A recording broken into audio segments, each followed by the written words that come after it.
benefits of the fear of the Lord, no? Unsa may mga benepisyo, no? Nga sa diha sa kahadlok sa Dios, no? Kung ano na tay kahadlok sa Dios, unsa may atong mga benepisyo nga makuha, mga kaigsunan. Ha? Yung diri, ang benepisyo nga atong makuha is ang kaalam ug kahibalo, no? Wisdom and knowledge, no?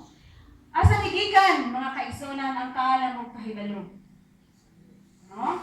So, masalamat ka mga kaigsunan, no? Na ang kaalam ug kahibalo is nasayod ta nga gikan gid kini sa Dios. No? Dili ni atoa. Dili ni gikan sa atoa, no? Gikinahanglan na kita masayod nga ang kaalam ug ang kahibalo nga gikan gayud kini sa Dios. No? Sa kabalaang kasulatan, no, diri sa Biblia mga kaigsunan, daghang mga